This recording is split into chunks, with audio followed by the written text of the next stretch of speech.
ada projek monumental iaitu dibangun dua jambatan atas laut di ibu kota baru Indonesia nanti guys. Wow, tidak sabar kan untuk anda orang Indonesia akan mendapat sebuah ibu kota baru lagi di Kalimantan. So bagaimana ceritanya? Mari kita sama-sama tonton dan reaction bersama dengan saya. Jom.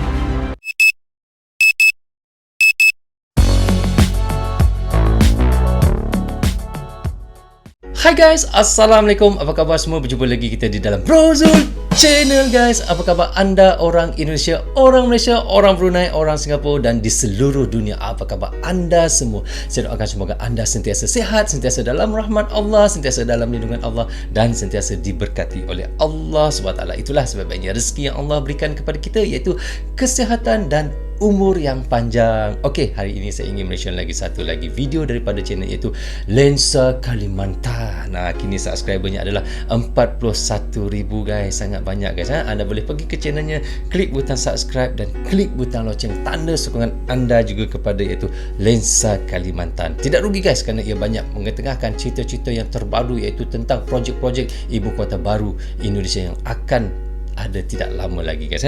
So tajuk yang kita ingin reactionkan hari ini iaitu projek monumental, dibangun dua jambatan atas laut di ibu kota baru Indonesia. Wow, ada dua jambatan, iaitu jambatan di atas laut di ibu kota baru Indonesia guys. So bagaimana ceritanya? Mari kita sama-sama tonton dan reaction bersama dengan siapa guys? Dengan Brozul Channel. Lensa Kalimantan. Projek monumental dibangun dua jambatan atas laut di ibu kota baru Indonesia guys. Bagaimana cerita? Jom kita sama-sama tengok guys.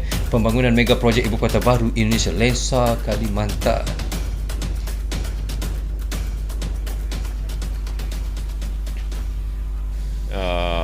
Karena untuk membangun ibu kota baru itu yang paling penting adalah infrastruktur menuju ke sana dulu, untuk nanti membawa logistik. Presiden Joko Widodo dan sejumlah menteri berkunjung ke Provinsi Kalimantan Timur untuk memantau persiapan proses pembangunan infrastruktur dasar dari dan menuju ke kawasan. Wow, ini dia punya desain jembatan ya guys. Presiden Jokowi telah menetapkan Kabupaten Penajam Pasar Utara dan sebagian kabupaten. Luar biasa guys jembatan dia guys. Bayangkan guys, anda tengok macam mana jembatan dia. Daripada sini pusing gini boleh pergi ke sini, ataupun pusing sini pergi ke sini, ataupun di sini terus pergi ke sini. Wow, memang sangat luar biasa desain kapal dia pula. Itu jembatan dia guys. Wow. Kutai Kartanegara di Kalimantan Timur sebagai calon ibu Rindu kota saya dengan baru kampung saya, Indonesia guys. ke depannya.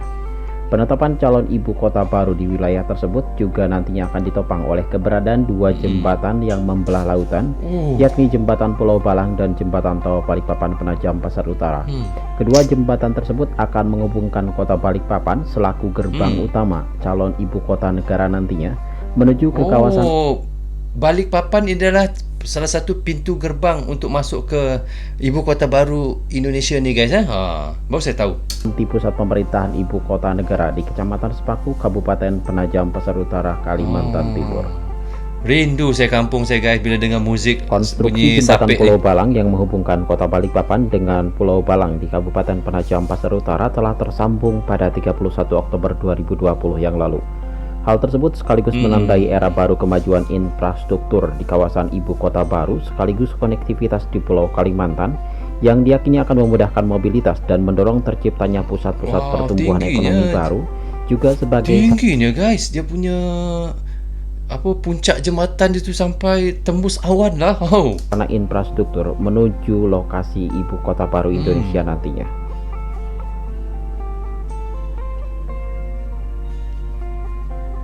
Kesuksesan pembangunan jembatan yang digadang-gadang menjadi jembatan kabel style dengan dek beton terpanjang di Indonesia ini dibangun oleh PT Hutama Karya Persero dengan PT Adi Karya Tbk dan PT Bangun Cipta Konstruksi. Dengan tersambungnya jembatan tersebut, tiga serta mobilitas company orang serta barang di koridor Trans Kalimantan akan semakin lancar.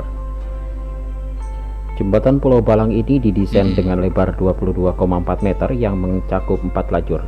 Jembatan ini pun dilengkapi dengan dia punya lebar dia 22, berapa tadi? 22 meter lebih kurang lah. Tapi dia ada 4 lorong lah 4 lorong untuk kereta lah. Maknanya kalau 4 lorong ni, tak silap saya, dua mahala ke kiri, 2 mahala ke kanan maknanya begitulah kalau dia buat 4 lorong. Bukannya satu lorong sebelah, bukan. Maknanya 2 lorong sebelah, 2 lorong sebelah begitu lebih kurang. Keluar di samping kiri dan kanan jalan. Jembatan Pulau Balang juga memiliki bentang utama sepanjang 804 meter, jembatan pendekat sepanjang 167 meter, dan jalan akses sepanjang 1969 meter. Dikerjakan dengan biaya pembangunan sebesar 1,33 triliun rupiah. 1,33 triliun rupiah, PT guys. Utama Karya dengan PT Adikarya dan PT Bangun Cipta Konstruksi selaku pelaksana konstruksi mengadopsi model kabel steel bridge. Model kabel steel bridge jembatan Pulau Balang membutuhkan kabel pratekang sepanjang 29 meter untuk menahan beban jembatan Pulau Balang tersebut.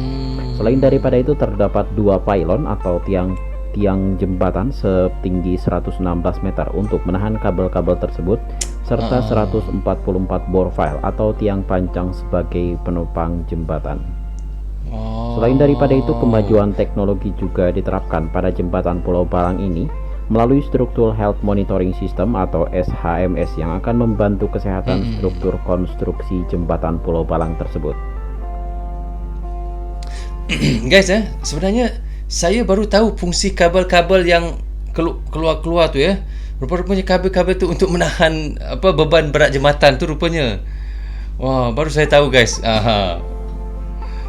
Daripada saya reaction video ni baru saya tahu apa fungsi kabel tu. Juga telah melakukan prakualifikasi lelang untuk pengerjaan jembatan tol laut Balikpapan Penajam Pasar Utara.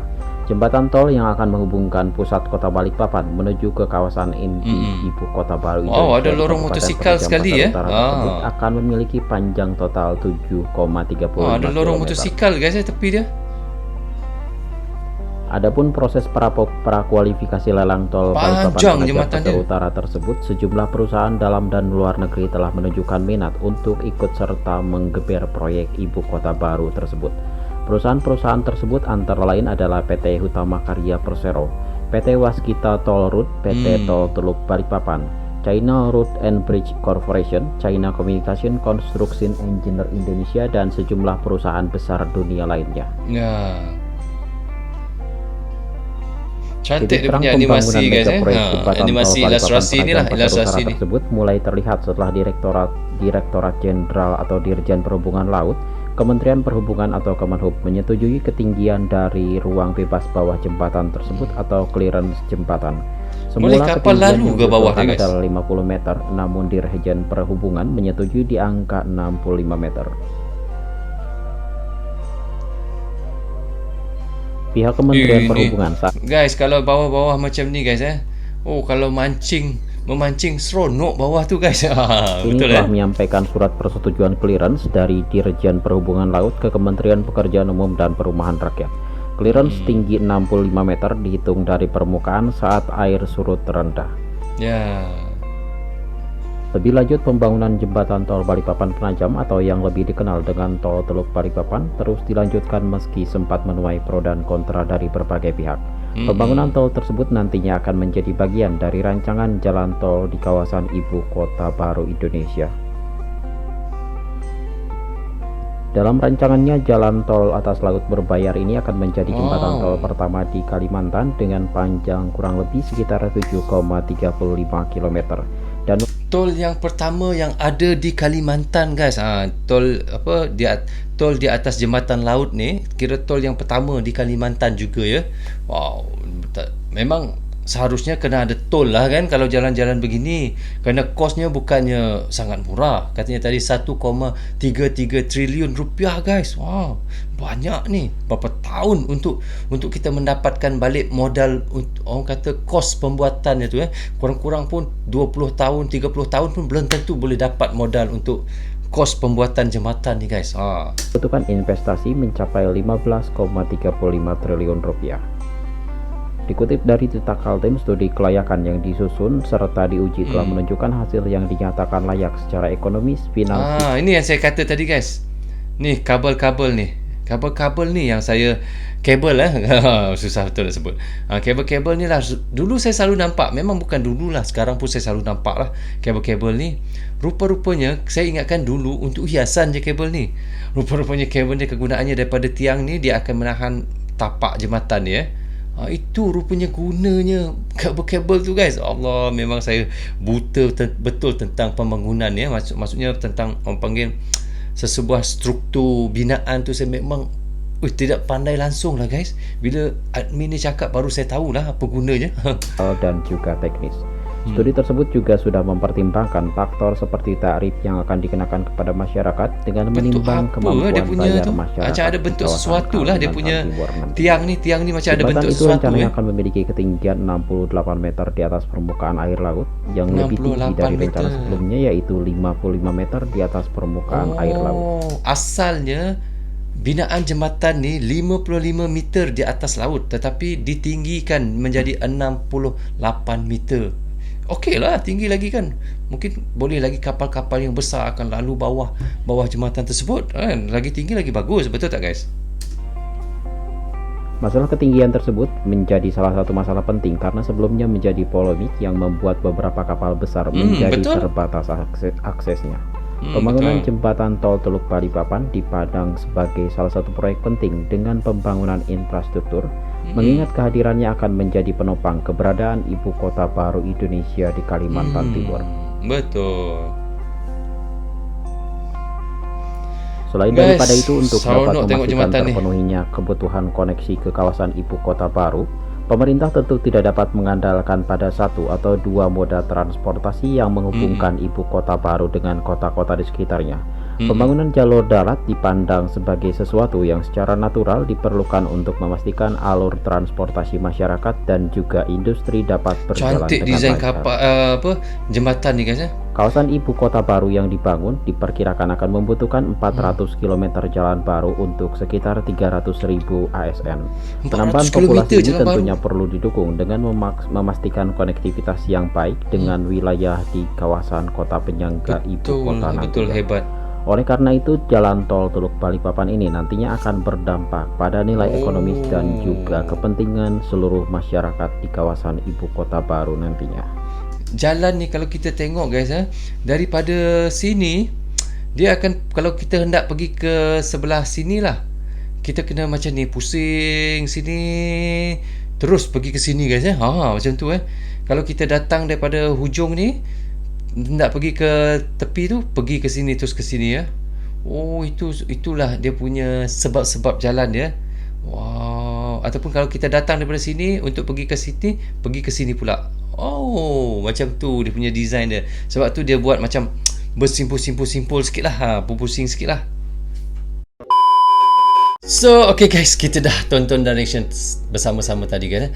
Bagaimana saya rasa pun memang sangat teruja lah. Seperti saya ingin untuk balik segera ke kampung guys, untuk berjumpa dengan ibu saya dan melihat kalau saya diberi kesempatan, diberikan umur yang panjang, diberikan rezeki dan saya dapat balik ke kampung semula.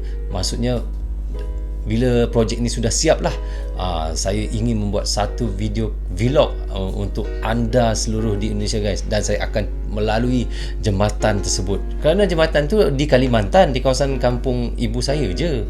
Tak ada masalahnya kalau saya untuk pergi ke sana, tapi tunggu projek untuk ibu kota baru ini siap lah guys So kita doakan sama-sama semoga projek ibu kota baru Indonesia ni akan berjalan dengan lancar dan akan cepat siap, dan di seluruh rakyat Indonesia serta saya sendiri pun akan rasa berbangga bila siapnya iaitu ibu kota baru Indonesia ini nanti, dan juga jembatan ini juga ya guys dan saya boleh untuk membuat vlog untuk anda tonton bersama dengan saya nanti.